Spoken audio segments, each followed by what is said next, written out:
ফেব্রুয়ারিতেই ত্রয়োদশ জাতীয় সংসদ নির্বাচন। সারা দেশ প্রস্তুত হচ্ছে একটি অবাধ, সুষ্ঠু এবং গ্রহণযোগ্য নির্বাচনের জন্য। কি ভাবছে সাধারণ মানুষ থেকে শুরু করে আগামী জনপ্রতিনিধিরা, সে কথা জানাতে ডিবিসি নিউজে ইলেকশন এক্সপ্রেস ছুটে যাবে সব সংসদীয় আসনে। আজ সারাদিন আছে সংসদীয় আসন 20 রংপুর 2-এ।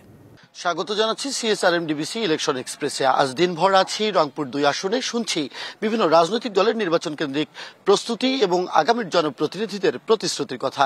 এই মুহূর্তে আমাদের সাথে যুক্ত হয়েছেন বদরগঞ্জ পৌরসভা বিএনপির সাধারণ সম্পাদক অ্যাডভোকেট গোলাম রসুল বকুল। কথা বলবো তার সাথে। স্বাগত আপনাকে।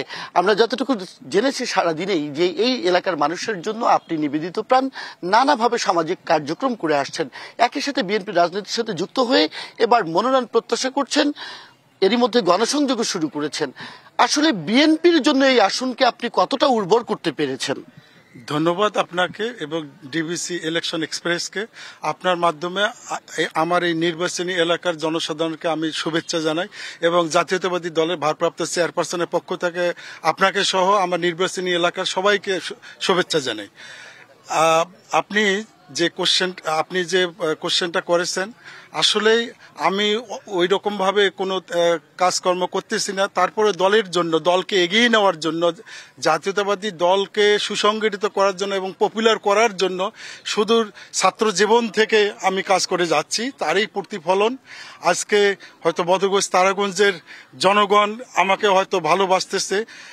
ধরুন, 1.5 যুগ ধরে বাংলাদেশের জনগণের যে ভোটের অধিকার, ভাতের অধিকার এবং গণতান্ত্রিক যে আন্দোলন শুরু করেছিল বিএনপি, সেটি ছাত্র জনতার আন্দোলনের মাধ্যমে সফল কাম হয়েছে এবং সেই আন্দোলনে সক্রিয়ভাবে আমি অংশগ্রহণ করেছি এবং বদরগঞ্জ তারাগঞ্জের 2 উপজেলার মানুষকে নিয়ে আমি সেই গণতন্ত্রের আন্দোলনগুলোতে রাজপথে ছিলাম।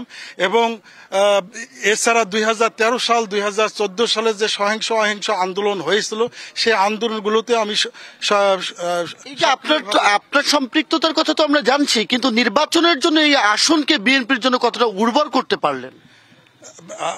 ধন্যবাদ আপনাকে আপনার এই প্রশ্নের জন্য। আর কি, আমি প্রায় 1.5 যুগ ধরে এই আসনে ছাত্রাবস্থায় থেকে আমি সামাজিক কর্মকাণ্ডে জড়িত আছি। ধরুন, হতদরিদ্র পরিবারের সন্তানরা কিভাবে উন্নত শিক্ষা লাভ করবে তাদের জন্য আমি কোচিং এর ব্যবস্থা করেছি। নিজ খরচে বিভিন্ন ইউনিভার্সিটিগুলোতে তাদের ভর্তির ব্যবস্থা করেছি। ধরুন, রাস্তাঘাট যে সমস্যাগুলো হয়, নিজ অর্থায়নে আমি সেগুলো কল্যাণমূলক কাজগুলো, সব কাজের জন্য কি মানুষ বিএনপিকে ভোট দিবে? এবং অবশ্যই বিএনপির যারা নেতৃত্বে আছে, বিএনপি একটি কল্যাণমূলক রাষ্ট্র গঠন করতে চায় এবং সজীব স্বনির্ভর রাষ্ট্র গঠন করেছেন আমাদের প্রিয় নেতা জিয়াউর রহমান সাহেব এবং তারই সুযোগ্য সন্তান জনাব তারেক রহমানও এইরকম।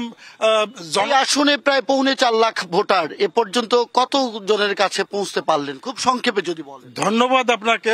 ইতিমধ্যে রাষ্ট্র কাঠামোর সংশোধনের যে 31 দফা এবং 19 দফা কর্মসূচি এবং 2030-এর যে মিশন ভিশন বেগম খালেদা জিয়া কর্তৃক ঘোষিত হয়েছে, এই সমস্ত কর্মসূচি নিয়ে 2 উপজেলায় জনগণের কাছে আমি গিয়েছি। হাটে মাঠে আমি আমার দলের জন্য, ধানের শীষের জন্য ভোট আপ্যায়ন করেছি এবং তারেক সাহেবের হাতকে শক্তিশালী যেন আমরা করতে পারি এই কথা বলে আমি প্রতিটা স্থানে আমি যাচ্ছি এবং এই 2টি জনসংযোগ সমান্তরালে চালিয়ে যাচ্ছেন। একটি বিষয় জানতে চাই, বিএনপি যদি আপনাকে কোনো কারণে এই আসনে মনোনীত না করে, সেক্ষেত্রে আপনার অবস্থান কি হবে? ধন্যবাদ আপনাকে। আমি এই মুহূর্তে আমার মনোনয়নের চিন্তা ভাবনা করতেছি না। আমি এই মুহূর্তে আমার দলকে কিভাবে সুসংগঠিত, সুসংহত করা যায় এবং কিভাবে পপুলার করা যায়, কিভাবে জনসম্পৃক্ততা করা যায়, সেই চিন্তায় আমি করতেছি। সব শেষ আপনার কাছে জানতে চাই, এই আসনে অতীতে কখনোই কোনোদিন বিএনপি নির্বাচিত হয়নি, এমনকি 96 ফেব্রুয়ারির নির্বাচনে আপনাদের কোনো প্রার্থীও ছিল না। তাহলে আগামীতে মানুষ কেন ভোট দিবে? সংক্ষেপে 3টি কারণ বলবেন। 1979 সালে সর্বপ্রথম এই আসনের মানুষ ধানের শীষে বিএনপিকে ভোট দিয়েছিল এবং যেহেতু আমার দল জাতীয়তাবাদী দল, গণতান্ত্রিক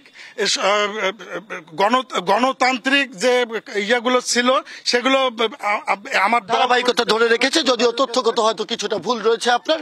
দর্শক, আজ সারাদিনে ছিলাম CSRM DBC election express Rangpur 2 আসনে আগামীকাল থাকছি রংপুর 3 আসনে। তুলে ধরবো সেখানকার মানুষের ভোট কেন্দ্রিক ভোটারদের চিন্তা ভাবনা, সাধারণ মানুষ কি বলছেন, রাজনৈতিক দলগুলোর প্রস্তুতি কতটুকু, আগামীর জনপ্রতিনিধিরা কি প্রতিশ্রুতি দিচ্ছেন।